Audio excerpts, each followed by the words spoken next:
ನಮಸ್ಕಾರ ಎಲ್ಲ ನನ್ನ ಸ್ನೇಹಿತರಿಗೆ ಬೆಳಗಿನ ಶುಭೋದಯ. ಮಧ್ಯಾಹ್ನಕ್ಕೆ ಕಾಳು ಮೊಳಕೆ ಕಟ್ಟಿದ್ದೀನಿ. ಒಂದು ಸ್ವಲ್ಪ ಇದಕ್ಕೆ ಬೆಳಗ್ಗೆ ಈಗ ತಿಂತೀನಿ. ನಾನು ಶೇಂಗಾ ನೆನೆ ಹಾಕ್ಕೊಂಡು ಹೆಸರು ಕಾಳು ಮೊಳಕೆ ಕಟ್ಟಿದ್ದು ತಗೊಂಡು ತಿಂತೀನಿ. ಇದು ತುಂಬಾ ಒಳ್ಳೆಯದು ದೇಹಕ್ಕೆ. ನೋಡಿ, ಇದನ್ನು ನಾನು ಉದ್ದಿನಬೇಳೆ ನೆನೆ ಹಾಕಬೇಕು ಅನ್ನೋ ಪ್ರಮೇಯ ಇಲ್ಲ. ಅಕ್ಕಿ ನೆನೆಸ್ಬೇಕು, ರುಬ್ಬಬೇಕು, ಆಮೇಲೆ ರಾತ್ರಿನೇ ನೆನೆ ಇಡಬೇಕು, ಅವೆಲ್ಲ ಯಾವುದೇ ಒಂದು ಸಮಸ್ಯೆ ಇಲ್ಲದ ಹಾಗೆ ಈ ದಿನ ನಾನು. ಆಮೇಲೆ ಅವಲಕ್ಕಿ ಹಾಕ್ತಾರೆ, ದಿಢೀರ್ ರೆಡಿ ಮಾಡೋಕ್ಕೆ ಅವಲಕ್ಕಿ. ಯಾವುದೇ ರೀತಿಯ ಅವಲಕ್ಕಿ ನೆನೆ ಹಾಕೋದು, ಉದ್ದಿನಬೇಳೆ ನೆನೆ ಹಾಕೋದು, ರುಬ್ಬೋದು, ಒಂದು ಸಮಸ್ಯೆ ಇಲ್ಲದ ಹಾಗೆ ದಿಢೀರ್ ಅಂತಂದು ಹೇಳಿ ಇಡ್ಲಿ ಮಾಡೋದನ್ನು ತೋರಿಸ್ತಾ ಇದ್ದೀನಿ. ನೋಡಿ, ನಾನು ಈ ಒಂದು ಕಪ್ಪಿನಲ್ಲಿ ಅಳತೆ ತೊಗೊಂಡಿದ್ದೀನಿ.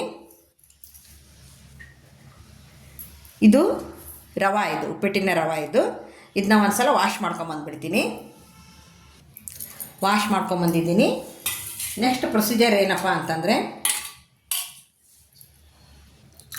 ನಾನು ಅಳತೆ ಮಾಡಿದ್ನಲ್ಲ ರವೆ,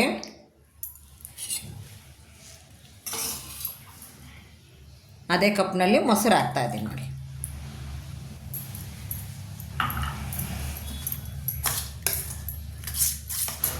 ಇದನ್ನ ಚೆನ್ನಾಗಿ ಮಿಕ್ಸ್ ಮಾಡಿ, ಕಡಿಮೆ ಪ್ರಮಾಣದಲ್ಲಿ ತೋರಿಸ್ತೀನಿ ಅಂದ್ಕೋಬೇಡಿ. ಇದು ತಟ್ಟೆ ಇಡ್ಲಿ ಮಾಡ್ತಾಯಿದ್ದೀನಿ ನಾನು.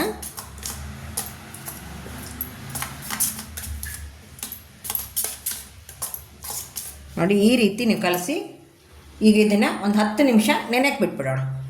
ಈಗ ಒಂದು 10 ನಿಮಿಷ ನಾನು ನೆನೆ ಬಿಟ್ಟಿದ್ನೆಲ್ಲ ನೆಂದಿದೆ. ಇದಕ್ಕೆ ಒಂದು ಸಾಸಿವೆ ಮತ್ತು ಉದ್ದಿನಬೇಳೆ ಹಾಕಿ ಚಿಕ್ಕದಾಗಿ ಒಂದು ಒಗ್ಗರಣೆ ಮಾಡ್ಕೊಂಡಿದ್ದೀನಿ. ಹಾಗೆ ರುಚಿಗೆ ತಕ್ಕಷ್ಟು ಉಪ್ಪು ಹಾಕ್ತಾಯಿದ್ದೀನಿ.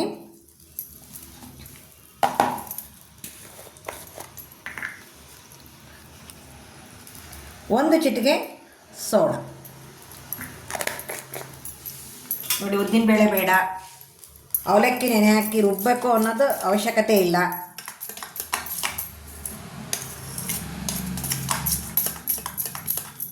ಇದನ್ನು ಚೆನ್ನಾಗಿ ಒಂದು ಸಲ ಈ ರೀತಿ ನೀಟಾಗಿ ಉಪ್ಪು ಸೋಡಾ ಹಾಕಿದ ಮೇಲೆ ಮೃದು ಬರುತ್ತೆ. ನಾವು ಈ ರೀತಿ ಸ್ವಲ್ಪ ಇದನ್ನು ಈ ರೀತಿ ರೌಂಡಾಗಿ ತಿರುಗಿಸ್ತಾ ಇದ್ದರೆ ನೆಂದಿರುತ್ತಲ್ಲ ರವೆ, ಮೃದು ಬರುತ್ತೆ. ನೋಡಿ, ಸಾಫ್ಟ್ ಅನಿಸುತ್ತೆ. ಓಕೆ, ಈಗ ಇಡ್ಲಿ ಬ್ಯಾಟರ್ ರೆಡಿ ಆಯಿತು. ನೆಕ್ಸ್ಟ್ ಏನಪ್ಪ ಅಂದರೆ, ನಾನು ಈ ರೀತಿ ತಟ್ಟೆಗೆ ಎಣ್ಣೆ ಹಚ್ಕೊಂಡಿದ್ದೀನಿ. ಇಷ್ಟೇ ಸಾಕು. ಇದು ತಟ್ಟೆಗೆ ಎಣ್ಣೆ ಹಚ್ಕೊಂಡು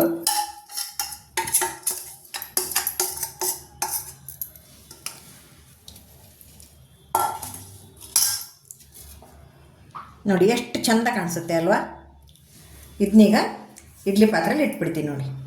ನೋಡಿ, ನಾನು ಈ ರೀತಿ ಇಡ್ಲಿ ಪಾತ್ರೆ ಇಟ್ಟು, ಅರ್ಜೆಂಟಿದ್ದಾಗ ಏನಾಗುತ್ತೆ ಅಂತಂದರೆ ಇಡ್ಲಿ ಮಾಡೋದು ಸುಲಭ, ಬಟ್ ಪಾತ್ರೆ ಮಾತ್ರ ತುಂಬ ಸೇರಿಬಿಡುತ್ತೆ. ಆ ಹೊತ್ತಿನಾಗ ಏನು ಮಾಡಬೇಕಂತಂದರೆ, ನೋಡಿ, ನಾನು ಈ ರೀತಿ ಆ ಪ್ಲೇಟ್ ಒಂದಿಟ್ಟು ಅದ್ರ ಮೇಲೆ ತಟ್ಟೆನ ಇಟ್ಬಿಟ್ಟಿದ್ದೀನಿ. ಈಗ ಇದನ್ನು ಕ್ಲೋಸ್ ಮಾಡಿಬಿಡ್ತೀನಿ. ನೋಡಿ, ಈ ರೀತಿ ಕ್ಲೋಸ್ ಮಾಡಿದ್ದೀನಿ. ಬನ್ನಿ, ಒಂದು 5 ರಿಂದ 8 ನಿಮಿಷ ಸಾಕದು ಬೇಯಲಿಕ್ಕೆ. ನೋಡಿ, ಈಗ 5 ರಿಂದ 8 ನಿಮಿಷ ನಾನು ಬೇಯಲಿಕ್ಕೆ ಇಟ್ಟಿದ್ದೆ. ಈಗ ಇಡ್ಲಿ ರೆಡಿಯಾಗಿದೆ. ಮಕ್ಕಳಿಗೂ ರೌಂಡ್ ಶೇಪ್ ಇಡ್ಲಿ ತಿಂದು ಬೇಜಾರಾಗಿರುತ್ತೆ ಅಲ್ವಾ. ನೋಡಿ, ನಾನು ಈ ರೀತಿ ಮಾಡಿದ್ದೀನಿ.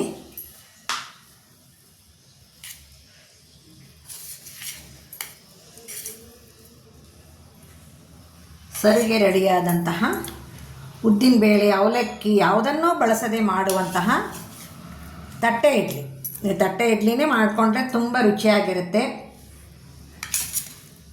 ಇಲ್ಲ ನಮಗೆ ತಟ್ಟೆ ಇಡ್ಲಿ ಬೇಡಪ್ಪ ಅಂತಂದರೆ ನೀವು ಇಡ್ಲಿ ಪಾತ್ರೆಯಲ್ಲಿ ಮಾಡ್ಕೋಬಹುದು.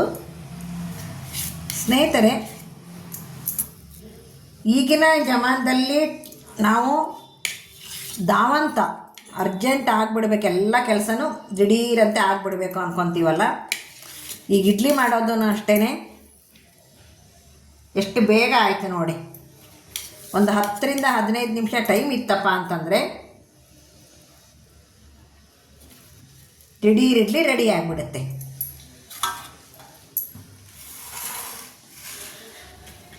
ಓಕೆ, ಇದಕ್ಕೆ ನಾನು ಚಟ್ನಿ ಮಾಡ್ತಾಯಿಲ್ಲ. ನಾನು ಏನು ಮಾಡ್ತೀನಿ ಅಂತಂದೇಳಿ ತೋರಿಸ್ತೀನಿ ನೋಡಿ.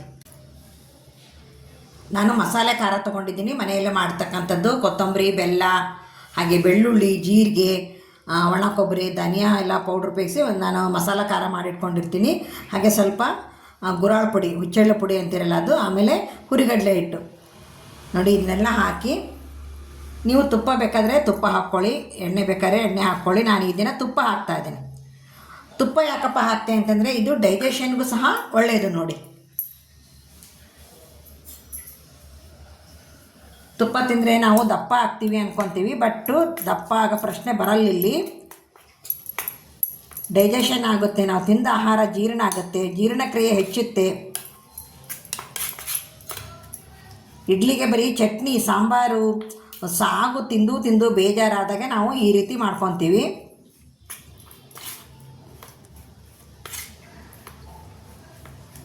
ಮಸಾಲೆ ಖಾರ ಯಂತ್ರಕ್ಕೂ ತುಂಬಾ ಚೆನ್ನಾಗಿರುತ್ತೆ ನೋಡಿ. ಈಗ ರೆಡಿಯಾದಂತಹ ಇಡ್ಲಿ ಮತ್ತು ಮಸಾಲ ಖಾರ ತುಪ್ಪ ಹಾಕಿದ್ದೀನಿ. ನೀವು ಒಂದು ಸಲ ಟ್ರೈ ಮಾಡಿ ಅಂತ ಹೇಳ್ತಾ ಈ ವಿಡಿಯೋನ ಮುಗಿಸ್ತಾ ಇದ್ದೀನಿ. ಮುಗಿಸೋತ್ತಿನ ಮೊದಲು ದಯವಿಟ್ಟು ಎಲ್ಲರೂ ಸಬ್ಸ್ಕ್ರೈಬರ್ ಆಗಿ, ಹಾಗೆ ಲೈಕು ಮತ್ತು ಶೇರ್ ಮಾಡೋದನ್ನು ಮರಿಬೇಡಿ. ನಿಮಗೇನು ಅನ್ನಿಸ್ತು ಅನ್ನೋದನ್ನು ಕಮೆಂಟ್ ಮೂಲಕ ತಿಳಿಸಿ ಅಂತ ಹೇಳ್ತಾ ಎಲ್ಲರಿಗೂ ನಮಸ್ಕಾರ, ಎಲ್ಲರಿಗೂ ಧನ್ಯವಾದಗಳು.